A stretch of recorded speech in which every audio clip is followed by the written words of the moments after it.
BFM Business et 01 TV présentent De quoi je me mêle ? François Sorel. Un grand bonjour à toutes et à tous et un bon week-end bien sûr. Merci d'être là, que ce soit en audio, en vidéo, à la télé, à la radio ou bien sur vos écrans, sur le numérique bien évidemment. Bienvenue dans De quoi je me mêle. Comme chaque week-end, on va plonger dans l'actu tech de ces derniers jours avec nos experts qui sont là, que je vous présente dans un instant. Je vous rappelle aussi que bien sûr vous pouvez réagir au contenu de Quoi je me mêle. Vous savez qu'on est diffusé aussi sur YouTube. N'hésitez pas à nous laisser vos petits commentaires et à liker la vidéo bien évidemment si vous trouvez ça sympa.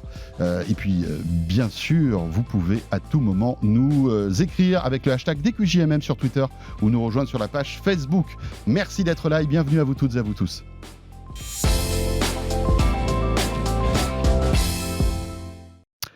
Voilà, le club de la presse IT avec Éric Le Bourlou qui est à ma gauche. Bonjour Éric.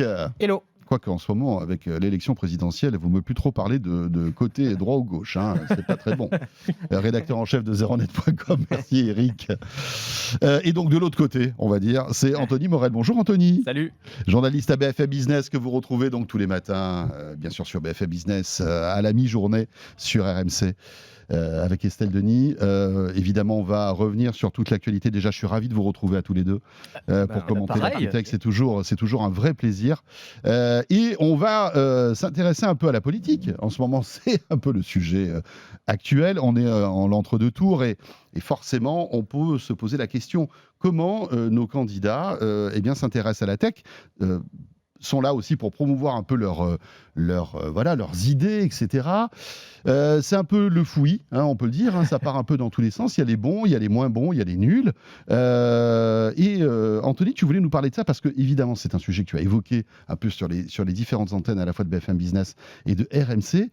Il y a pas mal de choses, notamment en termes de gamification de cette campagne. De jeux vidéo, en fait. Le jeu vidéo, évidemment, c'est le média maintenant qui s'adresse à tous pour tous. Et évidemment, c'est aussi devenu un outil de communication politique. Les politiques ont bien compris que c'était une arme dont ils pouvaient se servir peut-être pour toucher une partie de l'électorat, peut-être en se disant qu'ils allaient toucher les jeunes, parce que les jeux vidéo, c'est les jeunes. Alors qu'évidemment, c'est pas du tout ça. On sait bien que l'âge moyen, il faut le rappeler, du joueur en France, c'est 39 ans. Mais je pense qu'il faut un peu ce calcul à courte vue se dire, voilà, on va leur faire des jeux vidéo, on va leur parler à travers les jeux vidéo, et ça va fonctionner comme ça. Et alors, il y a plusieurs exemples assez amusants.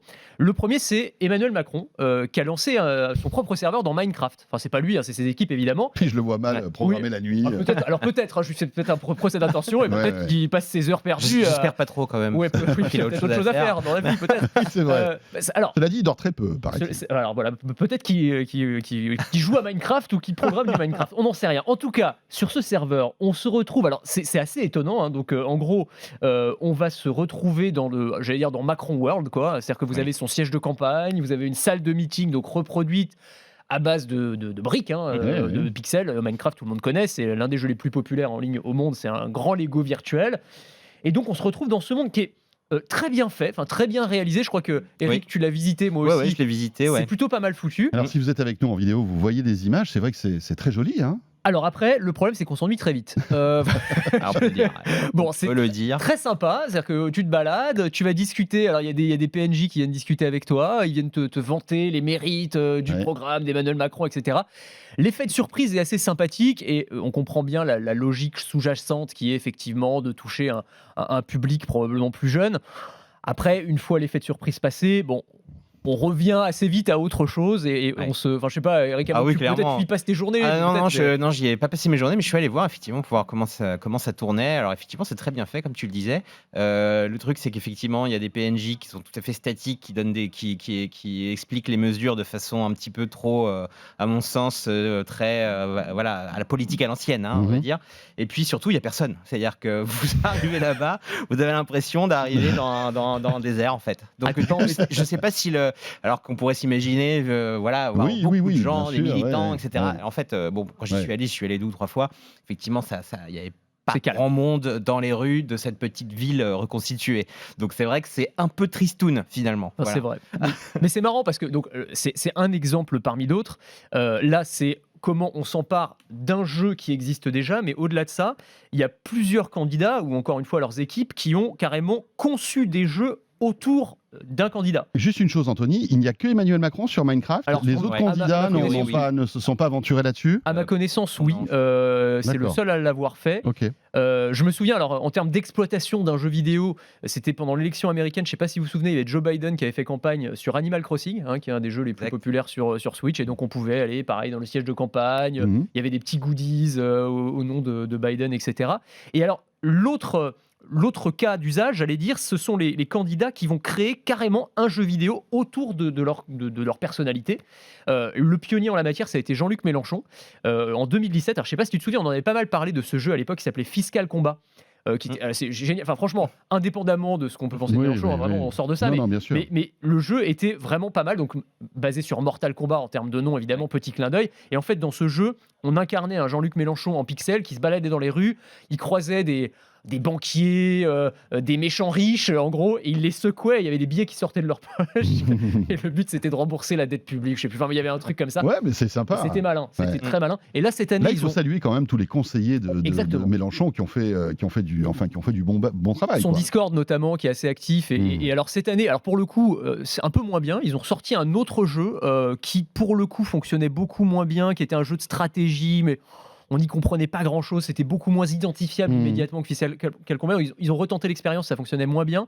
Il y a Zemmour qui a eu aussi son jeu, alors c'est un militant de son parti qui a conçu un jeu où on incarnait Éric Zemmour qui se battait à coups de drapeau français, pixelisé là aussi. Oui, oui. Mais voilà, en tout cas, voilà, c'est pour montrer que voilà, il y a plein d'exemples comme ça. Marine Le Pen, alors j'ai regardé, parce que je me souvenais en avoir parlé lors de la dernière élection, ils avaient sorti un jeu vidéo qui était une sorte de RPG, ça rappelait un petit peu les vieux Final Fantasy par exemple. Bon, c'était pas incroyable, mais voilà, ça fonctionnait. Là, cette année, elle n'a pas réitéré l'expérience à ma connaissance. Mais en tout cas, c'est intéressant de voir que de plus en plus, peut-être parce qu'effectivement, dans leurs équipes, il y a aussi probablement parmi les conseillers des gens qui ont été biberonnés aux jeux vidéo, donc ça fait partie de Bien leur sûr. vie, et donc voilà, ça fait partie de leur Et média. ils comprennent bien que c'est communication. un média à part entière qui Exactement. peut peut-être convaincre une petite partie de la population. C'est toujours ça de gagner. Hein. Bien sûr. Quand on est en élection, il faut y aller partout. Hein. Et puis, je pense qu'il y a aussi une grosse inspiration américaine. On parlait de Biden, mais ça date pas de Biden. C'est-à-dire que même les élections précédentes, ça a commencé avec Obama, je crois, en 2008, c'était Obama, si j'ai pas de bêtises, où il avait acheté des encarts publicitaires dans plusieurs jeux vidéo, et notamment des jeux de basket. Donc sur les panneaux publicitaires à l'intérieur du jeu, on voyait des panneaux pour la campagne de Barack Obama.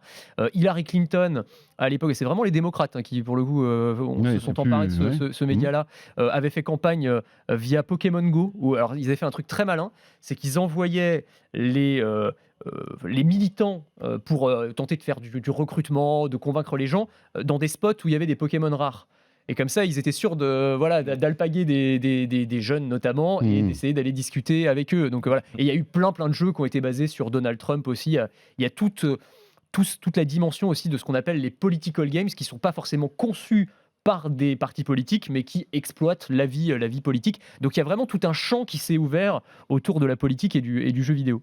Est-ce que la tech aussi a permis à certains d'entre nous de mieux comprendre les programmes politiques de chacun? Est-ce qu'il y avait des softs qui... Ouais, enfin, il y a eu une application qui a fait pas Oui. mal parler. C'était C'était Élise. voilà. Oui, c'était Elise, Élise. bien sûr. Oui, alors, il y a Et puis, bon, il y a eu aussi beaucoup de quiz en ligne. Il y en a depuis longtemps, Mhm. mais il y a beaucoup de quiz en ligne qui vous permettent effectivement en fonction de certaines questions, de s'approcher du candidat idéal selon vos réponses. Oui, il y a eu pas mal de. Après, est-ce que comment dire, ces quiz ou même l'application Élise, est-ce que c'est fiable? Bon, c'est toujours la même chose. Il y a eu pas mal de polémiques autour d'Élise aussi parce que son mode de fonctionnement et de calcul de score n'était pas forcément très, très ouvert au début. C'était un petit peu opaque. Donc voilà, mais C'est toujours le problème. À partir du moment où il y a un algo ou un programme informatique, il y a forcément des humains Exactement. derrière. Donc, même avec toute la volonté d'objectivité du monde, il y a forcément des biais parce qu'on est des êtres humains, on a tous des biais cognitifs. Donc, après, dans la mesure où. Je sais pas, moi j'ai l'impression en regardant des interviews d'eux, etc., qu'ils avaient l'air plutôt sincères dans leur démarche. Après, je sais pas. oui, tu tout vois, à fait. D'ailleurs, ils ont ouvert le code ensuite. Ils Voilà. ont expliqué comment ils c'est ont clair, fait. Enfin, c'est clair. Et ça a été un succès d'ailleurs. Ouais, Elise, hein. absolument. Moi, de manière tout à fait empirique, pour l'avoir testé, ça fonctionnait bien avec moi. Enfin, par rapport à mes conditions, etc., ça fonctionnait plutôt pas mal. Je trouvais que le soft était bien fait. Et au-delà de ça, c'est l'idée de, comme tu le disais, gamifier le processus, même pas de l'élection, mais du choix du candidat, plutôt que d'avoir à se taper le programme C'est ça. rébarbatif, Ouais, ouais. avoir ce truc façon Tinder. Alors, j'allais dire, en me faisant l'avocat du diable, on pourrait se dire que peut-être aussi la démocratie, ça mérite de faire un peu d'efforts et de lire les programmes, etc. Mais face à une défiance de plus en plus grande, ça peut aussi être des outils qui rapprochent Exactement. une Puis partie surtout de les jeunes, l'électorat de la pour le coup. politique. Et Mais oui, surtout bien les sûr. jeunes. Habitués à utiliser des Évidemment. applis, Après, et qui effectivement votent moins. hein, Et là, on parle clairement. pas de YouTube, on parle pas de tous ces réseaux des TikTok Non, bien sûr. c'est autre chose, hein, bien sûr. Non. Mais Oui, vas-y, Eric. Oui, je t'en non, je prie. sais pas ce que vous en pensez quand même, parce que moi je me souviens, il y avait eu une campagne où il y a eu beaucoup plus, à mon sens, de numérique, c'était celle de 2007, où c'était en pleine période Second Life, où il y avait tous les partis politiques qui avaient créé leur petite île, leur petit endroit sous Second Life. Il y avait eu évidemment Nicolas Sarkozy, il y avait eu Ségolène Royal, il y avait eu le Front National, il y avait eu des manifestations à l'époque dans Second Life. Et c'est vrai on parle beaucoup de Metaverse aujourd'hui, mais on n'a pas vu pour l'instant la même chose. Alors, on est peut-être encore un peu trop tôt, mais on n'a pas vu le même engouement le même et engouement ouais. pour les mondes virtuels. Alors effectivement, il y a eu Macron de Minecraft, il y a eu quelques expérimentations, mais finalement moins qu'il y a déjà longtemps, où en fait il y avait eu toute une espèce de petite vie politique Tout à fait, Et en 2007, virtuel. En fait. c'était- Et ça remonte, Ça remonte Pour la quand même. prochaine, pour la prochaine, c'est sans sûr. doute. On Ouais, sera pour la tous prochaine, avec c'est les sûr. casques de Ouais. VR, à suivre des meetings. C'est intéressant aussi de voir tu que, par exemple, Fortnite n'a pas été investi par les politiques français, enfin, à vois. ma connaissance. hein. Non. Il faudrait voir dans le mode créatif s'il existe Si le mode effectivement créatif, peut-être, mais c'est vrai que- Non, c'est vrai. Alors que c'est Il y a- un terrain d'expression qui est quand même Pour voir si assez, c'est autorisé il y a- aussi, peut-être que assez c'est pas costaud. légal. Enfin, je ne sais pas. hein. Peut-être aussi. Non, mais Peut-être c'est vrai que qu'il y a eu une les week-ends sont exploitation relativement limitée. Oui, ça, oui, c'est clair. c'est absolument. Et non, juste pour un Ouais. dernier jeu politique, Anthony, alors vas-y. qui pour le coup n'a pas été conçu ni par des candidats ni quoi que ce soit, mais qui est français, qui s'appelle Power and Revolution, Geopolitical Simulator 4, qui est un jeu vidéo assez excellent. Qui en fait reproduit la vie politique. Alors dans le monde entier, en fait, tu peux choisir des leaders du monde entier. Et là, ils ont créé un mode spécial pour l'élection française. Donc tu peux recréer l'élection française. Tu choisis un candidat. Alors c'est pas les vrais noms des candidats, mais enfin on les retrouve quand même. Alors attends, j'ai noté les noms des candidats parce que c'était rigolo. T'avais Étienne Mitron qui ressemblait beaucoup à Emmanuel Macron, y compris physiquement. Martine Le Guéven qui ressemble pas mal à Marine Le Pen. Voilà. Ouais, Ils ont voilà, tous des petits noms. s'amuse. Et en fait, le truc, c'est qu'ils prennent en compte, y compris, tu vois, le contexte général. Donc, tu as la guerre en Ukraine, tu as le Covid.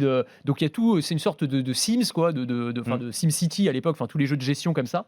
Mais sur la vie politique, c'est assez bien fait et c'est mis à jour régulièrement. Là, ils en ont fait une mise à jour pour l'élection présidentielle. Donc, si ça Ça vous n'a pas l'air intéresse. simple quand je vois la. Non, c'est un vrai jeu de simulation. Un vrai jeu de simulation. Là, il faut y aller. On va passer le week-end là-dessus. Tiens. Ah, bah, faut être motivé, là. C'est cool. Tiens, puisqu'on parle de tech et de politique, tu as évoqué aussi, Anthony, l'IA et la politique. Ah oui. Et ça, c'est super intéressant parce Ouais. que, voilà, on voit qu'il y a une défiance envers les hommes politiques, la gouvernance, etc. Et on se dit, il y a l'IA qui est là, qui parfois est très efficace. On le voit hein, dans l'industrie. Enfin, il y a plein de choses maintenant qui sont régies par l'IA. Et pourquoi ne pas confier en fait certaines décisions politiques à l'intelligence artificielle? Remplacer les politiques par des algorithmes. C'est ça, fondamentalement, et c'est vrai. Alors, ça, d'un côté, ça fait peur, hein, mais on t'écoute. Et ben, tu sais que quand on a posé la question, alors je suis revenu en fait sur une enquête qui a été réalisée, c'était il y a 2 ou 3 ans, mais les résultats restent intéressants, par un centre de recherche basé à Madrid. Ils ont fait une étude un peu partout en Europe. Mhm. Ils ont demandé, est-ce que vous seriez prêt à laisser en fait les algorithmes prendre le pouvoir, à laisser les décisions politiques à une intelligence artificielle. Alors, est-ce que les gens savent, quand on dit intelligence artificielle, qu'est-ce que ça veut dire, etc. Enfin, on leur a posé la question comme ça. Mhm. La réponse, en France, 25% répondent oui. Un Français sur 4 dit « je serais prêt à laisser le gouvernement à une IA ». Alors, tu diras peut-être que c'est juste à cause de la défiance. On leur a demandé « est-ce que vous Oui. êtes prêt à laisser à une chèvre ?» Ils auraient peut-être répondu la même Oui, chose. c'est ça, non, c'est mais ça. c'est peut-être ça. Cela dit, on n'est pas les seuls. En Allemagne, c'était 30%, Pays-Bas 43%. Donc, on n'est même pas les plus, les plus chauds à remplacer nos politiques par des intelligences artificielles. Alors, qu'est-ce que ça voudrait dire concrètement ? C'est vrai que c'est une question qui n'a pas tellement de sens en réalité, parce que une intelligence artificielle, ok, on peut imaginer des objets d'analyse, d'aide à la décision peut-être, c'est-à-dire des outils qui seraient capables, à partir de milliers de paramètres, de déterminer des schémas, des patterns qu'un œil humain, même exercé, ne serait pas capable de voir. pourrait lui demander essaye d'optimiser les prélèvements sociaux, par exemple. Bien sûr. Ou est-ce faire qu'il des faut- simulations, des prédictions sur, je sais pas moi, un futur. On parle beaucoup de retraite, par exemple. Exactement. Enfin, cela dit, je pense que l'IA doit être déjà dans pas mal de simulations de En retraite tout que cas, le il va y avoir gouvernement. déjà beaucoup de programmes informatiques qui vont cruncher des données et en Évidemment, tirer des évidemment. résultats. Voilà. Mais je trouve que c'est intéressant cette idée que les gens seraient prêts à déléguer Ouais, finalement tout à fait. le pouvoir décisionnaire à de l'intelligence artificielle, ce qui serait probablement impossible parce que l'IA, tout ce qui est éthique, jugement, Exactement. analyse du contexte, elle en est incapable, évidemment. Je suis assez prêt à dire à tous ces gens que c'est une très mauvaise idée, parce que qui crée les IA, ce sont des humains. C'est-à-dire qu'autrement dit, derrière une décision politique, il y a quelqu'un qui vous le dit en face. Voilà, c'est ça la politique. Et que donc confier ça à une intelligence artificielle, c'est confier ça à des gens qui prendront de toute façon des décisions politiques pour concevoir cette IA. Donc après, ce serait juste cacher la décision derrière un espèce on va dire de pragmatisme absolu, parce qu'en fait, finalement, si on considère que l'IA a toujours raison, on ne pourra plus contester sa décision. Et ça peut être en fait même très dangereux. Après, ça peut Donc, être un outil d'aide à la décision. ça peut être un Alors outil. peut-être que c'est En fait, déjà le cas, mais Mais en fait, c'est ça. En fait, le truc, Mais- je pense que Mais ça une peut IA être. sera toujours politisée. Voilà, non, mais De toute façon. En fait, ça peut pas être. En gros, l'IA peut pas remplacer le président de la République. Non. Elle peut remplacer éventuellement un conseiller ministériel. Voilà, elle peut faire le boulot. Aider en tout cas à l'aide à la décision dans un cabinet gouvernemental, par exemple, sur telle ou telle mesure en particulier. Mais en fait, ça montre bien la méconnaissance, on va dire, c'est-à-dire que quand on dit intelligence artificielle, je pense Oui. que si tu demandes à 100 personnes dans la rue, et c'est normal, je veux dire, parce que c'est des thématiques qui sont encore assez compliquées et assez loin de nous pour beaucoup, on imagine un truc un peu tombé du ciel, quoi, une Mais sorte oui. d'entité un peu éthérée, etc. Oui. On oublie que, effectivement, en fait, une IA, c'est conçu par des humains, avec des biais humains, et que, comme on dit très souvent en programmation informatique, garbage in, garbage out. Donc, si tu mets de la Ouais. merde, entre guillemets, dans ton programme quand tu l'écris, et bah, Il- la merde ça t'en se sortira. trouve, Donc, voilà, c'est il clair. n'y a pas de miracle. On se souvient d'anecdotes, enfin, je veux dire, des algos qui étaient racistes chez Microsoft, sûr, chez Twitter. Enfin, on se Il souvient n'avait de pas ces été histoires. programmé pour ça, pour le coup. Mais bien sûr, C'était juste bien sûr, que bien sûr. Mais C'était le contact avec les internautes qui l'ont rendu raciste, en fait, malheureusement. C'est incroyable, C'est- incroyable. C'est ça. Bon, enfin, C'est là- la société humaine qui pervertit, c'est tout, c'est Exactement. Rousseau, tu mais vois. c'est encore, vraiment- Et surtout sur encore une Internet, fois, alors. c'est une question voilà d'équilibre. Mais l'IA pour l'aide de la prise à la décision sur des sujets de société importants où il faut par exemple de la prédiction ou des choses comme ça peut peut-être avoir du sens, en tout cas pour avoir une vision. Bien sûr. Et puis qu'après ce soit quand même une décision humaine. Il y aura toujours de toute façon un être humain pour prendre la décision. Mais je suis Derrière, persuadé que c'est c'est déjà évident. le cas sur certains sujets. Bien Certainement, sûr, sur des trucs certainement. très techniques. Et puis, typiquement sur des sujets comme, je sais pas, la guerre entre l'Ukraine et la Russie.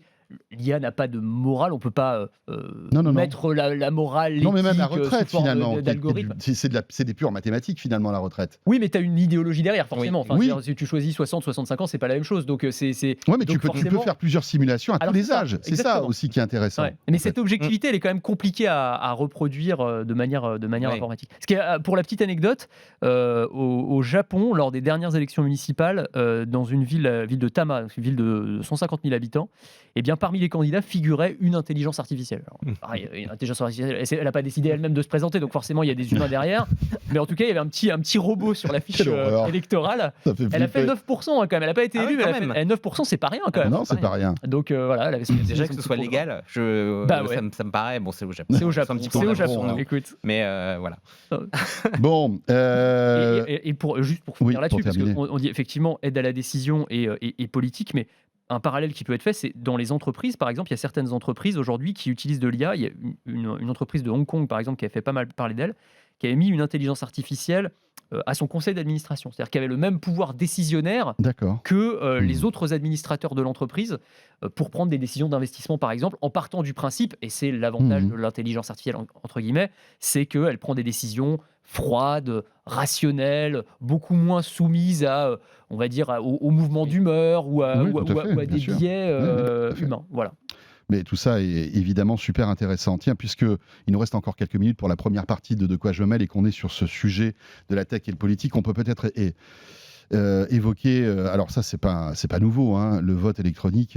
Bon, ça fait des années qu'on en parle, mais quand on voit, le biais qu'on peut avoir, c'est de se dire, bah voilà, quand on voit l'abstention énorme qu'on a, est-ce que si on facilitait en fait l'outil de vote par, je sais pas moi, la biométrie.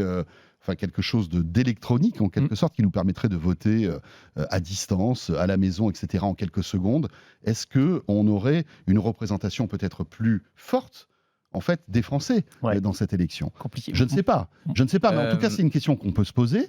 On le voit, enfin, on a tous voté. Moi, j'ai perdu une demi-heure de queue. Enfin, voilà. Donc, malgré tout, alors, moi, je suis prêt. On est prêt, peut-être nous tous, à attendre 30 minutes pour voter. Mais il y a peut-être des gens qui sont passés devant la file d'attente et qui se sont dit, comme quand on va à un resto, écoutez, non, c'est pas grave, je vote pas. Mais c'est dommage. Ouais, c'est dommage. Si on a la possibilité avec un smartphone ou un écran quelconque de pouvoir peut-être faire son devoir civique, ça aurait du sens. Ouais.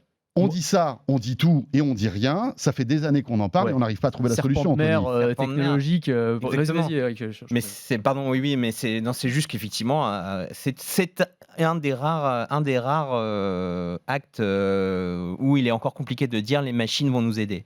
À mon sens en tout cas, parce que faire le vote électronique, c'est s'exposer à des risques de hacking, c'est le principal problème, hein. C'est-à-dire vous avez une machine, il y a plein de chercheurs en sécurité qui ont déjà piraté des machines à voter sans problème. Ça a été d'ailleurs un problème à l'époque, ça a été un argument pour Donald Trump quand il a contesté l'élection aux États-Unis. Et le vote par Internet, c'est pareil, il est possible, ce n'est pas suffisamment c'est moins sécurisé que se rendre tout simplement dans un isoloir, de prendre son bulletin et que tout ça soit fait ensuite, soit dépouillé de façon collective. Et c'est à mon sens, ça qui limite finalement la possibilité du vote par Internet et du vote à distance. Moi, je suis d'accord avec Eric. En fait, pour moi, c'est la fausse bonne idée par excellence. Et on est des technophiles qui parlent à des technophiles, mais malheureusement, la tech ne peut pas tout. Et pour moi, là, on atteint une de ses limites. C'est-à-dire que sur le papier, c'est une solution qui est hyper séduisante quand on parle de vote électronique. Alors, on parle de deux choses, en fait. Il y a à la fois les machines à voter qui existent déjà dans les bureaux de vote. Donc, il faut se déplacer, mais c'est sur des écrans tactiles. Ça existe depuis des dizaines d'années. Ça existe depuis très longtemps. Mais il y a, et c'est de ça dont on parle là, le vote par Internet, donc complètement dématérialisé. Je suis sur mon smartphone ou mon ordinateur et je vote. Et c'est un peu comme une visio, quoi. C'est-à-dire que tu es chez toi, tu prends 5 minutes, on t'identifie d'une manière ou d'une autre. Donc hyper pratique, donc ça c'est le premier avantage, économique et écologique parce que tu n'as pas non plus à imprimer des millions de bulletins, à faire venir des assesseurs, le dépouillement se fait en temps réel, donc c'est vraiment, sur le papier c'est excellent. Après on peut se dire, j'entends ce que tu disais tout à l'heure sur j'ai fait la queue, c'est comme quand on passe au restaurant, on se dit il y a trop de monde, finalement j'y vais pas, mais on peut se dire peut-être la démocratie mérite un peu plus que ça et peut-être de Anthony, faire je suis d'accord avec toi, mais parce que nous, on est peut-être plus s'emprunt à ce devoir-là. Mais il y a peut-être des gens qui n'ont pas cette vision. Mais est-ce qu'il faut toujours aller vers la fainéantise naturelle qui nous anime tous, hein, je veux dire, mais tu vois, pour moi, ça reste un des actes où peut-être on peut se donner un tout petit peu de mal, voilà. Mais même sans parler de ça. Après, c'est des questions de statistiques. Oui, voilà, c'est ça. Voilà. Mais je crois qu'il n'y a pas d'études qui montrent que le vote électronique. Combien de pourcentage supplémentaire de personnes auraient voté si ça avait été plus facile? Je crois qu'il n'y a pas vraiment d'études qui prouvent ça, parce qu'il y a quelques pays qui l'utilisent aujourd'hui. Tu as la Suisse, par exemple, parce que comme ils font très souvent des votations, c'est plus pratique que d'organiser des votes physiques, c'est vrai. Et tu as l'Estonie, qui est toujours très avancée, mais eux, pour le coup, ils ont déjà carte d'identité numérique, toute l'administration est dématérialisée. Et puis c'est des petits pays, des pays où il y a beaucoup moins d'habitants, donc forcément, c'est un peu plus facile à mettre en place. Mais il y a des vrais problèmes. Eric l'a très bien dit, le gros problème c'est la sécurité informatique, comment tu fais pour sécuriser la plateforme, là où on stocke les bulletins de vote, la surface d'attaque est quand même assez massive. La deuxième chose aussi, c'est la possibilité de faire pression, c'est-à-dire qu'on n'a rien fait de mieux qu'un isoloir physique avec un bulletin papier. Là, tu es sur ton ordinateur, on ne sait pas s'il y a quelqu'un, ton père, ton frère, ton oncle qui est derrière à regarder pour qui tu votes et à te dire non, tu devrais plutôt voter pour lui. Ça c'est compliqué, alors tu vas me dire on peut mettre en place des dispositifs biométriques avec reconnaissance faciale, avec on analyse s'il n'y a personne derrière toi autour de la pièce, mais tout ce que tu vas gagner en authentification, en validité du fait que c'est bien toi qui es en train de voter, tu le perds derrière en discrétion. Et c'est aussi hyper important quand tu votes, tu vois. Qu'on puisse pas rattacher ton vote à ta personne derrière une fois que tu as voté. Donc ça pose quand même des problèmes qui sont difficiles à résoudre. Mais vous avez raison, mais c'est vrai qu'on voit que le numérique a disrupté, comme on dit, révolutionné tous les pans de notre société, l'industrie, tous les secteurs. Ouais. Et il y a ce petit îlot, on va dire, qu'on n'arrive pas à dépatouiller, en quelque sorte. Et on le voit même avec le Covid, il y a plein de trucs qu'on ne faisait pas avant, qu'on fait maintenant. Regardez les visios, regardez Doctolib, il y a plein de choses le paiement aujourd'hui, c'était pendant des années, on ne voulait pas payer. Il y a plein de gens qui étaient contre le fait de payer sur Internet parce qu'ils avaient peur, etc. Aujourd'hui, on paye tous avec notre mobile grâce à la biométrie. Et malgré tout, il y a très peu de hacking finalement. C'est vrai. Quand tu vois, enfin, je veux dire. Moi, je paye tout Mais le temps avec l'enjeu mon est quand même téléphone. différent. Ouais. On doit être des milliards. Non, bien sûr que l'enjeu est différent, mais malgré tout, c'est un enjeu fort, la finance. Oui, mais la on est finance, c'est d'accord. ta finance Bien sûr, personnelle. Là, tu Non, mais c'est parles la finance d'une élection personnelle, qui Comme en- on l'a vu par exemple à l'élection américaine la précédente, il y a eu une influence russe importante. Là, c'est carrément un autre pays qui pourrait éventuellement intervenir. Ça peut être le cas. Les hackers russes sont excellents. Ils pourraient très bien Ou d'autres intervenir. pays, d'ailleurs. Ou d'autres pays, mais c'est vrai que là, en Non, mais je l'occurrence, me dis c'est entre arrivé, la biométrie. pour attaquer un système de vote par correspondance. C'est par clair, mais entre la biométrie, la géolocalisation, etc., avec tous les outils aujourd'hui qui font qu'on est complètement pisté et identifié, on le voit d'ailleurs, ça peut être un problème d'ailleurs, parce qu'on sait que, voilà, comment on n'est Mais pas du coup- arrivé à trouver Mais la question, trouver la c'est solution. effectivement, en mettant en place tous ces outils, est-ce que finalement, le numérique, c'est fait pour nous simplifier la vie. Est-ce que finalement, tu complexifies pas un truc qui est pas si compliqué que Ouais. ça, en fait, Ouais. et qui fonctionne globalement pas trop mal. Voilà. Mais Là, on ne sait pas, excuse-moi, mais on ne sait pas si ça fonctionne bien ou pas. Quand tu vois le taux d'abstention là, Oui, est-ce que alors, c'est simplement un rejet d'idéologie politique, ou est-ce que c'est parce qu'il y a plein de gens qui ont la flemme? Bah écoute, Mais ça, il y a on sait pas. 30 ans, il n'y avait pas cette abstention et il n'y avait pas de vote numérique non plus. Donc Ouais. c'est plus lié à la Mais défiance. en que tout à- cas, au la manque question, du côté se pratique. pose. Mais la question se pose, non, mais je suis complètement d'accord avec toi. Mais c'est compliqué à démêler. C'est très Ouais. compliqué à Ouais. démêler. Moi, j'ai eu un avis. J'ai changé d'avis en fait moi là-dessus. Au début, Au début, j'étais tu très étais- pro, mais bien très sûr, pro. bah, Comme souvent avec le numérique. Bon, encore une fois, on est oui, tous on technophiles, se donc dit, bah voilà, on voit le côté il faut pratique. y je me dis, mais aller, pourquoi etc. T'as raison, on dématérialise tout. Pourquoi est-ce qu'on dématérialiserait pas aussi le vote? En me penchant un peu sur le truc, je me suis rendu compte que quand même c'est Ouais, c'est pas c'est Ouais, pas ouais. si simple quoi. Et alors il y a un cas dans lequel ça fonctionne aujourd'hui, c'est les Français de l'étranger aux Oui, élections tout à fait, législatives. bien sûr, Ils ont le oui. droit de voter par internet. Mm, mm, C'est la mm. seule. Et seule là, pour exception. l'instant, alors peut-être qu'on n'a pas détecté de fraude, mais il n'y a pas eu de fraude. Alors c'est vrai que l'enjeu est moins important. On va dire, c'est des îlots de population moins importants aussi. Enfin, je ne sais pas si vous avez vu, on va terminer là-dessus, mais la queue qu'il y avait au Canada Ouais. pour les Français qui allaient Il y avait un seul voter. bureau. Il y avait un seul bureau, mais il y avait des, Oui. il y avait des Donc files bon. d'attente de centaines, voire Il y a de, beaucoup de je Français sais pas, moyens. oui, de centaines et de centaines de mètres. C'est fou quand même. C'est vrai. Ah oui, c'est Enfin, sûr. Mais ça, c'est non, mais un problème d'organisationnel qui aurait dû être réglé d'ailleurs la dernière. Ouais, mais des dernière problèmes élection. organisationnels, il y en avait à Paris aussi. Il y a Il y en des gens avait à Paris, qui ont attendu. Enfin voilà. C'est vrai. Non, Donc- mais on ne remet pas en cause le côté pratique de la chose. Ça, c'est évident. Bon, bah, on vous pose ça là, les amis. Hein. Réfléchissez. Dites-nous ce que vous en pensez. Exactement. Dites-nous ce que vous en pensez, le hashtag DQJMM ou même sur les commentaires de YouTube, parce que c'est un sujet en tout cas qui nous anime et qui est passionnant. Alors, première partie de quoi je me mail. On revient dans un instant et on va parler de choses un petit peu plus légères quand même. Hein. Anthony est venu avec des lunettes connectées, les dernières Ray-Ban de Meta, Yeah. et on va parler d'Elon Musk aussi. Ça te va magnifiquement bien. Ah, c'est gentil. Non mais franchement, on dirait un chanteur de rock. C'est vrai. Ouais. Je vais peut-être m'y mettre alors. Pousser la chansonnette dans la deuxième partie. Attention. Allez, à tout de suite. De quoi je me mêle sur BFM Business et 01 TV.